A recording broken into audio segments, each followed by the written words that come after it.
Today we're looking at viewer-submitted plays. How many? 5. Stick around.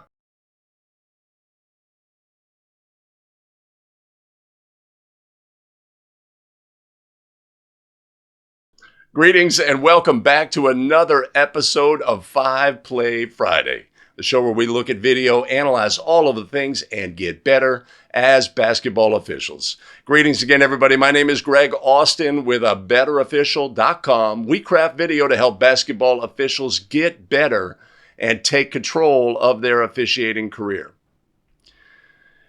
If this is the video content you find valuable as a basketball official, consider hitting like, subscribe, and notify so you don't miss out on any of our new content. We live stream every Wednesday and Friday during the basketball season. Join the live stream, put your voice in the game, and we can all get better together. Before we get started, allow me to thank our tremendous show supporters.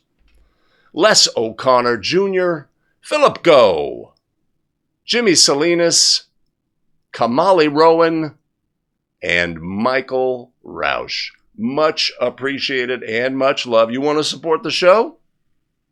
You can always head to a link down in the show notes below. Now we can get going. Today we are looking at viewer-submitted plays, looking at all the things. We're poised. Let's look at our very first video.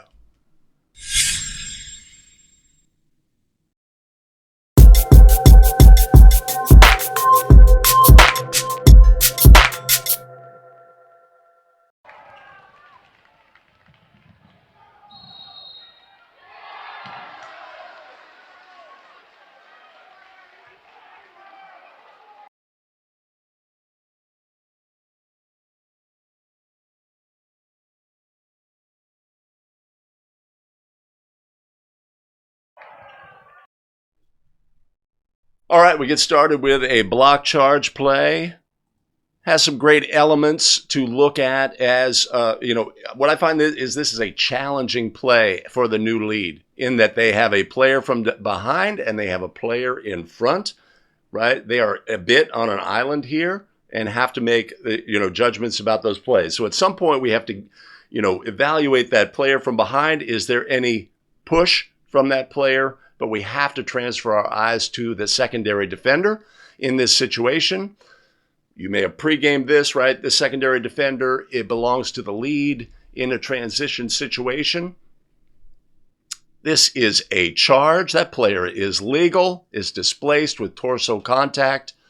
Call correct, all of the things. Strong signal at the spot of the foul. This is what good looks like.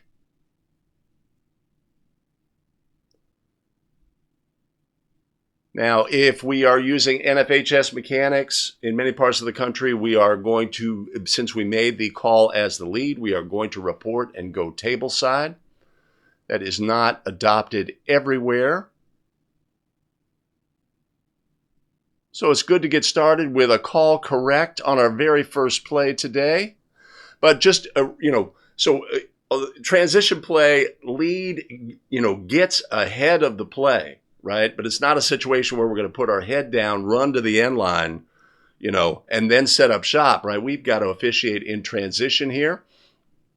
Initially, maybe a little bit focused on the ball, right there at the very first part. If we look at it,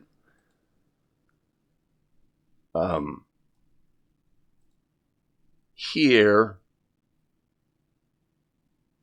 right, may have been a little bit too focused going backwards in transition here.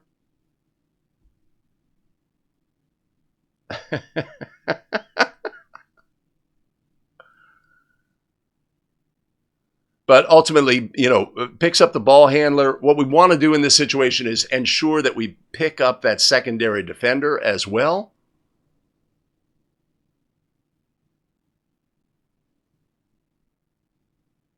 And in the end, as Joe Kenke says, the call is written on the court. That's awesome. So, call correct. Great mechanics, great hustle to the end line, a challenging play with 2 defenders, and it really all belongs to the lead. At some point, we have to give up on the player from behind if there's nothing there, and pick up that secondary defender, which we did on this play. Call correct, and we're off to a great start today on 5 Play Friday. Now, this show, 5 Play Friday, you have an opportunity to submit plays. I'll put a link on the screen, and there will be a link in the show notes below to have your plays submitted. We can look at all the things, analyze the positioning of the crew, etc. And that's what we try to do here at A Better Official. Give me this. So we get started today with a great display as new lead on a play with hustle, focus, looking at the right things at the right time to get the call correct. That's what we want to do. We want to take away any positive habits we see, that hustle to the end line, the focus on the player, focus on the correct things, and we want to take that and apply that in our own game so that we can get better as well. All right, a great start to the show. Let's look at our next video play.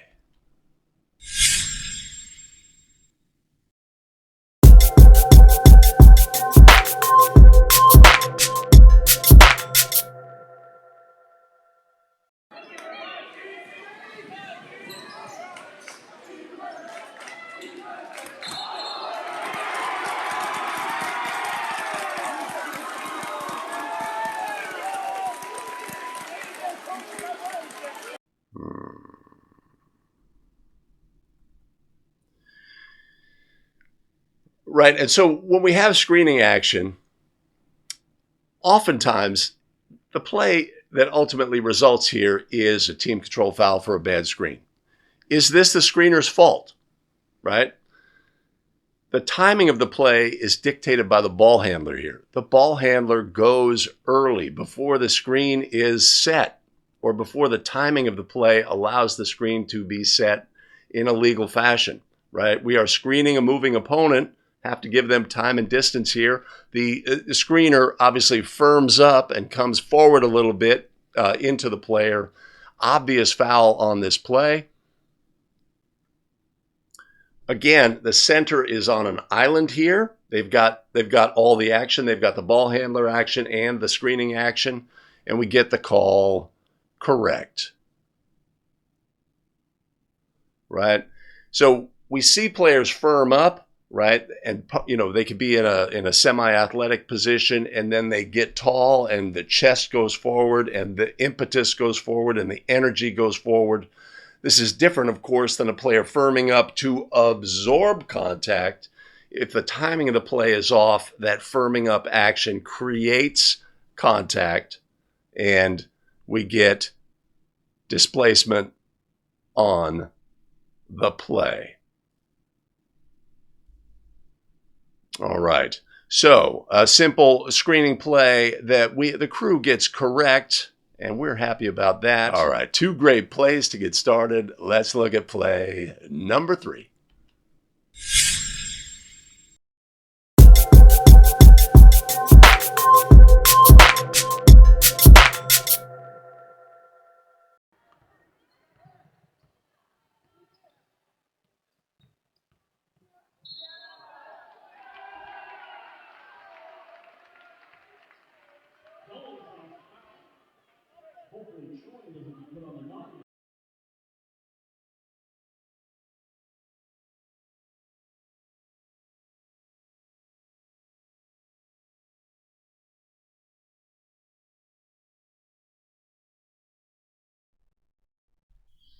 All right, block charge play as lead. We're looking at all of the things here.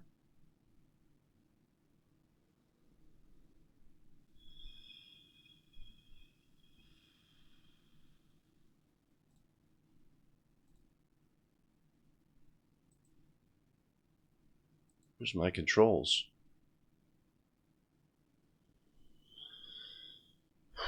So, a player in legal guarding position.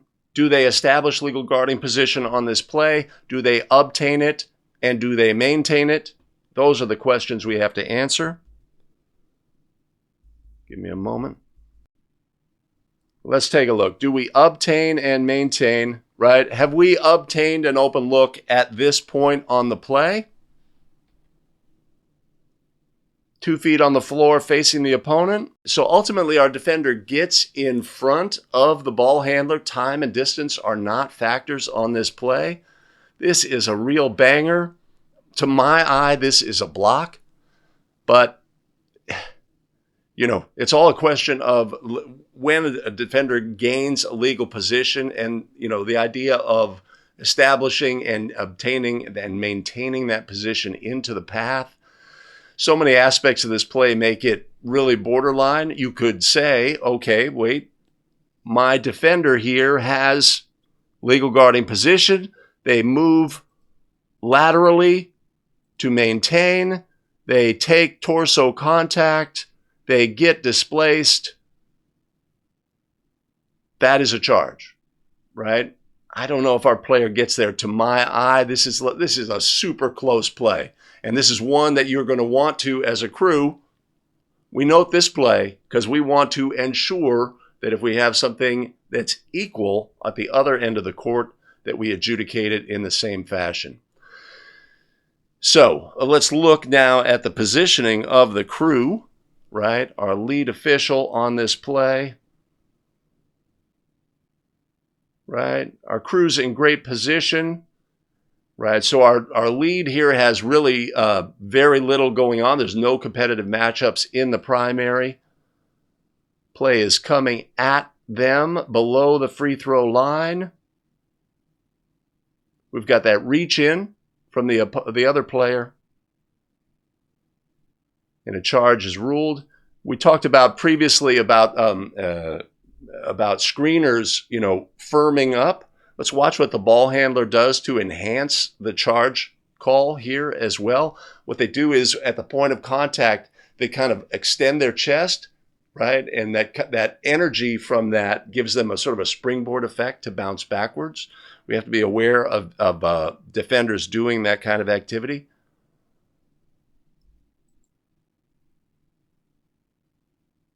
Right? This, you know, the combination gives the head going back, etc., and all of these things are visual cues to the officials about what has happened. They are embellishing the contact, right? If they just absorb the contact, you would expect their head to move forward, right?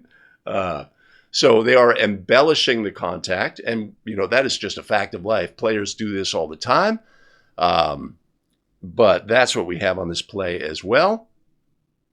So great play, Chris. Super close play. To my eye, I'm going block. I could see why you would say charge on this play.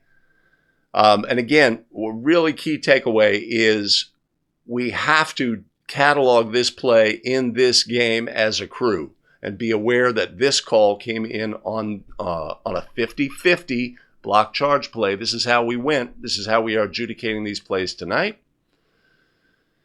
So... right. Hey, Chris, thanks for submitting that play. A great 50-50 play that brings about a lot of things that we want to look at when we adjudicate plays.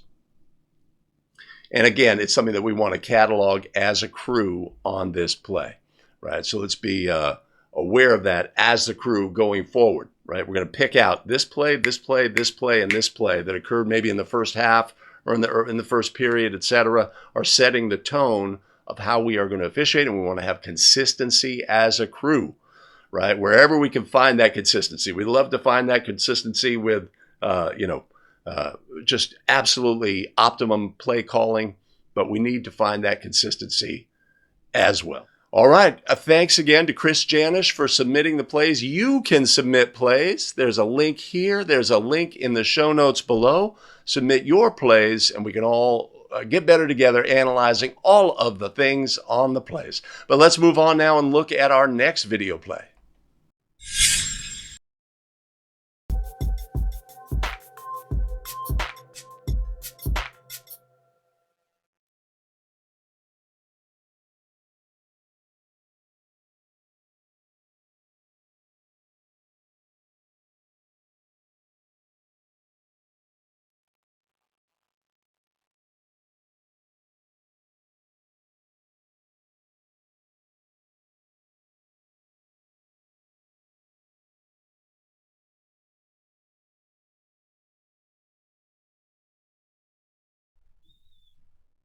All right, so we've got a play where a three-point shooter rises up to attempt a shot. Defender comes from quite a distance, blocks the shot. There's body contact. There may be an unnatural movement by the shooter. Is that a factor on this play? Is this incidental contact due to the contact with the basketball on this play? These are all of the things we are looking at when we analyze our game video. Right, so let's take a look. I see. Right, our crew is in great position. We've got a player moving off ball from across the court into the corner, right? And this is a visual cue to the officials about what may happen next. We've got strong side action, potentially a staggered screen situation here, but our defender is far behind. Let's move forward. Our defender works his way through, jumps, deflects, hip contact, player goes to the floor. Official indicates a tip, negating or therefore rendering the contact incidental.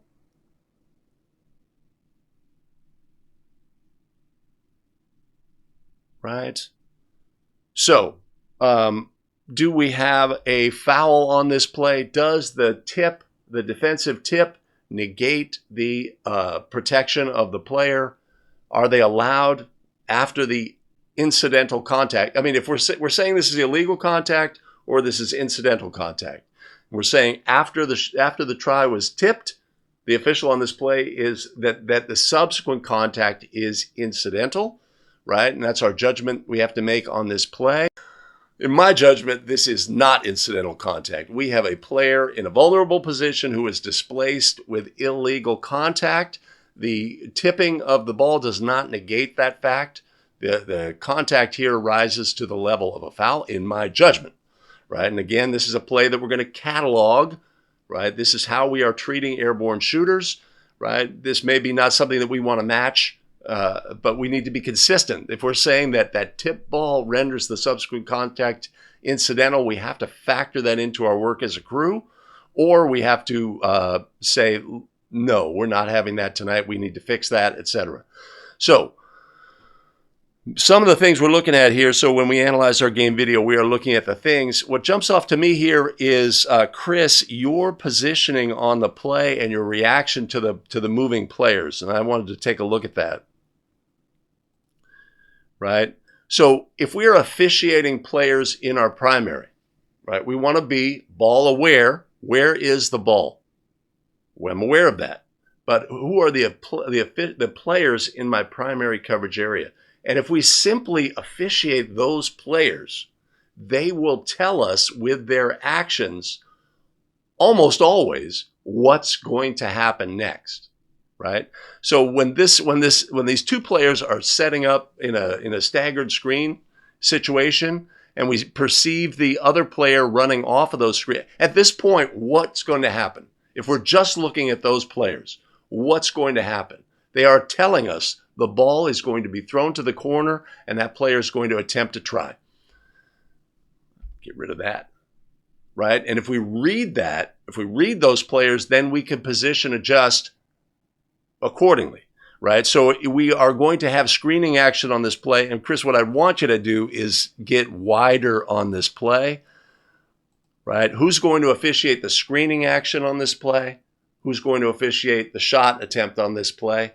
I'd want the lead to officiate the screening action here and be wider to do so. Anytime we are officiating inside out, right, we don't have as much information as if we were outside in.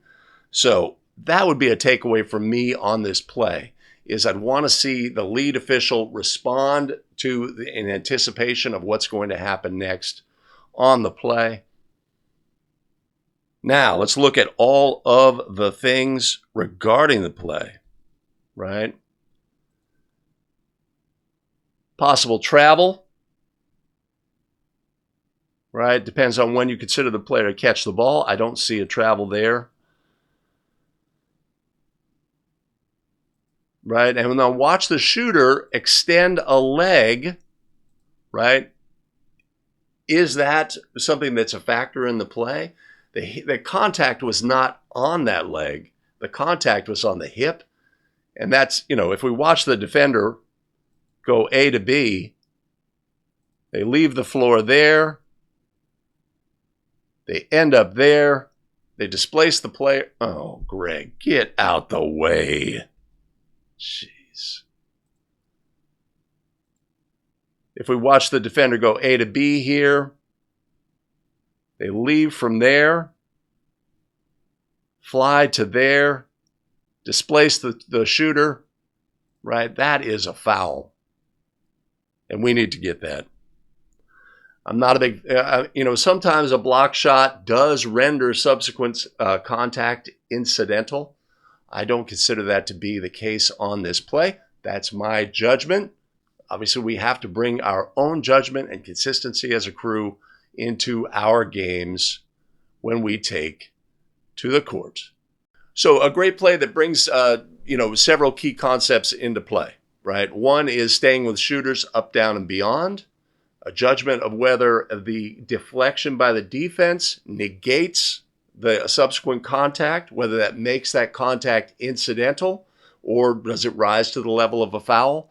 What's our approach to defending, officiating shooters? Are we protecting shooters up, down, and a little bit more?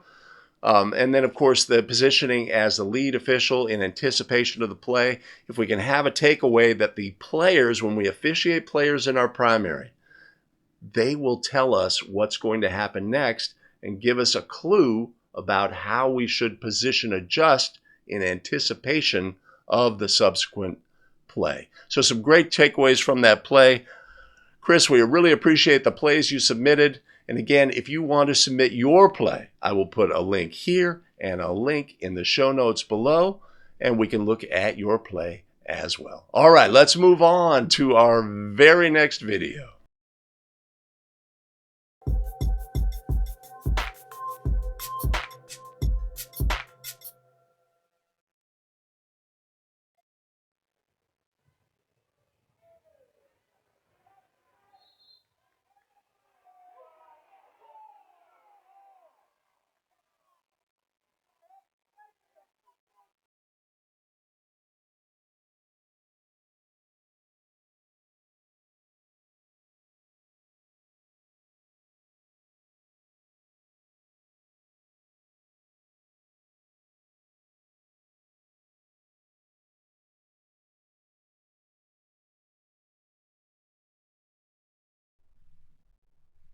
All right, as we know,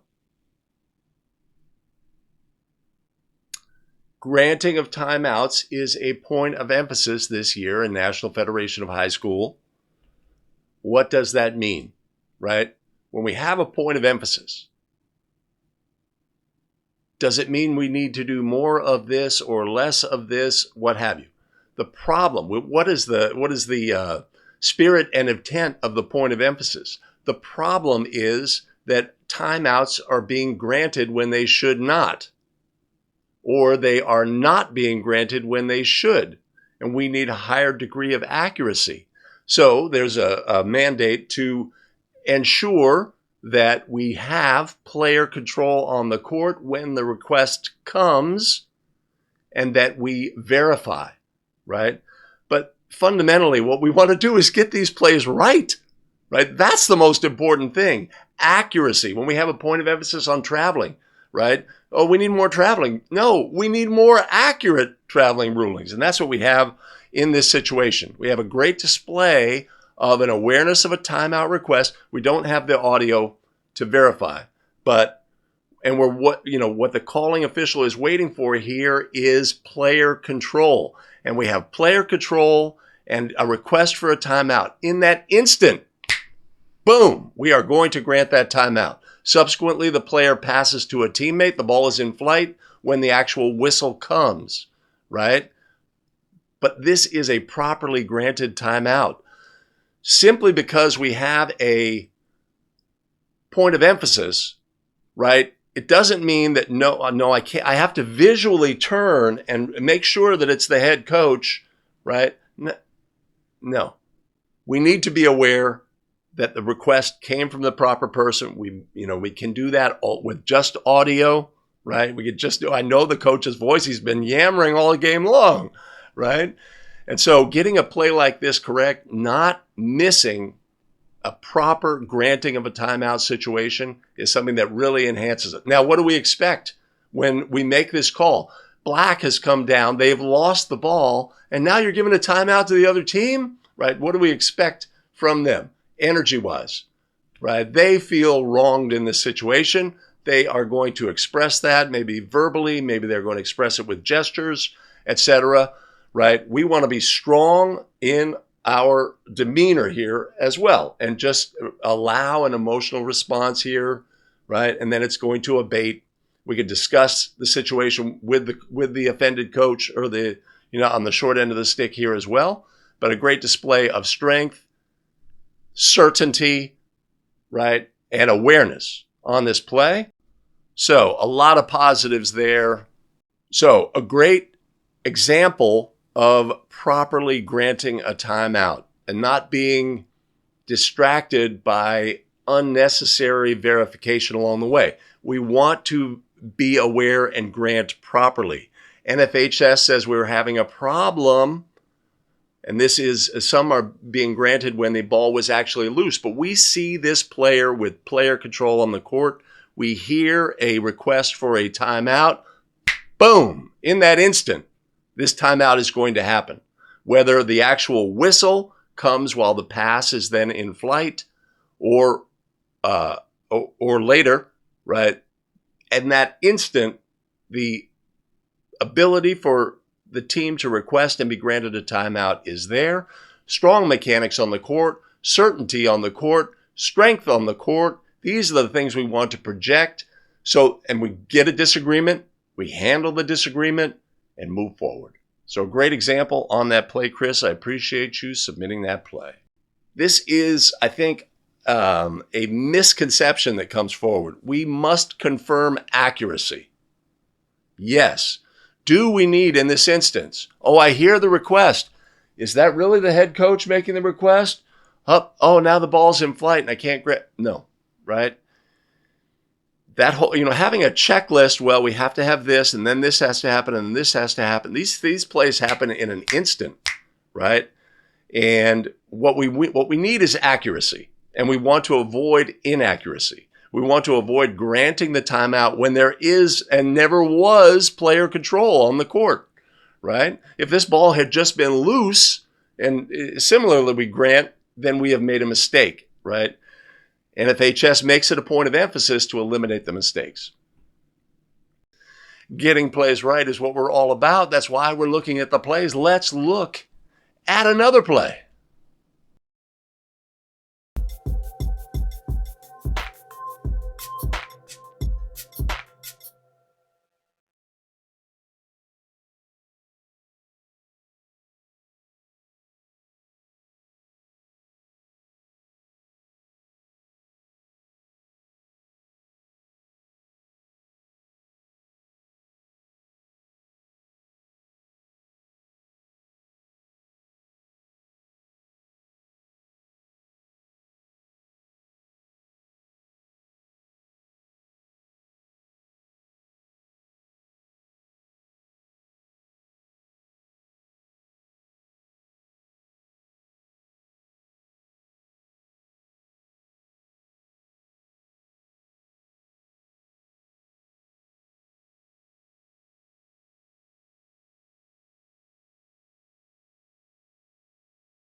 All right. Well, the train has arrived, and we are here. We are in Blargey town, right? We have a BLARGE situation, fouls, conflicting signals from multiple officials on a play. let's look at all the things. A great play to review for habits and fundamentals and coverage on the court, all the things we're looking at, right? So, ball's kicked to the top, player drives, secondary defender in the lane, lead, waves it off, waves off the shot, goes offense, but our center official had come fighting through players with an early block indication. Let's take a look in slow motion, analyzing all of the things.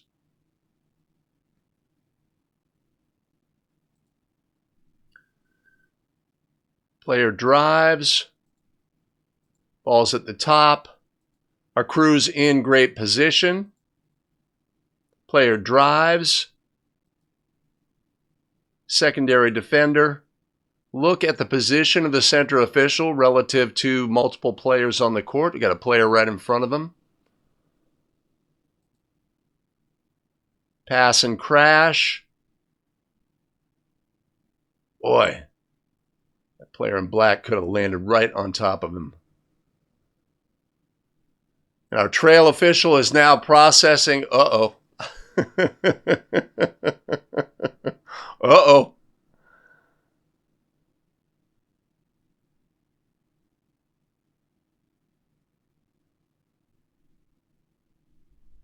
All right. Let's go here. Right? So, again, this is a habits and fundamentals play. We can look at the legality, whether the call was correct, but, well, somebody had the call correct. It wasn't a no call, right? But habits and fundamentals, and that's what that's always going to be our most important takeaway on plays, is habits and fundamentals. We have a play in the lane that is, you could say this is in the center's primary, right? If we look at the diagram on the floor, this is the center's primary, but who is officiating this player, right? Ball comes from the lead's primary. Players vacate. The defender comes from the lead's primary. Sets up. They have 2 feet on the floor facing opponents, a staggered stance. Well, that's going to send signals to our brain. Torso contact, displacement. Lead has a charge. I agree, that is a charge. This is a pass and crash play, a team control foul by rule. But if we look at our center official on the play, they have a whistle and are fighting hard to get there. I just don't see how they have a look. We have to understand when we are in a strong position and in a weak position, right? The player's he's moving with the player who's moving in front of him, obscuring the view. When we are in a weak position, right, are we going to react immediately? Is that necessary? Or shall we improve our position slightly and then react if a whistle is required? You could say a whistle is required on this play, yes or no, but what's our timing on the play? And when we have a call as an outside official, just raise your fist. Just raise your fist, right? Then we can go from there, right? We can come in and have a strong signal at the spot. If we indicate early, we are setting ourselves up for potential trouble. Now, as lead on this play, we need to be aware we have a double whistle, even though it may be a surprise to us, right? So again, as lead, what we want, habits and fundamentals here, is fist up. And I don't think that's our I don't think we had a fist up out of screen. I think the first movement was to wipe, right? If we get that fist up, maybe that's a signal to our center that we have a double whistle and they shouldn't, etc. These are all factors on the play. If we just say, look, what's the proper mechanic? I have a foul, I'm going to raise my fist. That's the first thing I do every single time, right? If we do that, if we execute that, then situations like this can be avoided. So habits and fundamentals on this play. Habits and fundamentals on this play give us food for thought how we could adjudicate plays better. When we analyze our own game video, we're looking at these exact same things. Did I get a fist up first? Did I recognize a double whistle? Did I not show as an outside official, etc.? Yes, yes, yes, yes, yes. I'm doing these things well, right? And this is going to help us as a crew. Handling double whistle situations is something that we can look at and say, how could I do that better, right? When I'm working with this partner, right? I had a partner the other night that was very slow with their primary whistle, right? And I saw that on his first call and on his second call. So what does that say to me? If I'm going to have a cadence whistle in that situation, I have to build that in and not just have my normal flow and format, be aware of the way my partners are calling the game, etc., right? And we can be better. And then I know if I'm going to come with a cadence whistle, it's going to be really, in my mind, it's going to seem like forever and be really late. And I celebrate that fact, come with the late whistle, get the call right. Right? So this is a lot of takeaways we have from a play like this. Great play to look at, right? We see mistakes on the court. It's better for us to sit here and watch mistakes being made so that we can avoid the mistakes, right? We amplify the effect, right? So we can get plays right.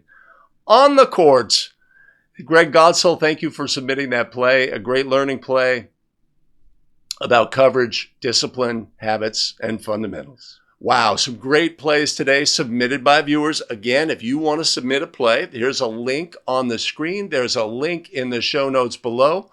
I appreciate the people submitting their plays, and I appreciate you for sticking around to the end of the video. If this is the video content you find valuable, do all the things. Hit like. Helps us get the video out to more basketball officials. Hit subscribe and notify. We go live every Wednesday and Friday morning during the basketball season. Join the show and we'll all get better together. Before we depart, allow me to thank our tremendous show supporters, Les O'Connor Jr., Philip Go, Jimmy Salinas, Khamaali Rowan, and Michael Rausch. Much appreciated and much love. You want to support the show? There's a link in the show notes below, and I'll put one above. Awesome. We have additional video content available for you here. Now's your chance to make a choice. I've selected this video. YouTube selects this video. You select your video, and we'll see you in the very next one. Take care.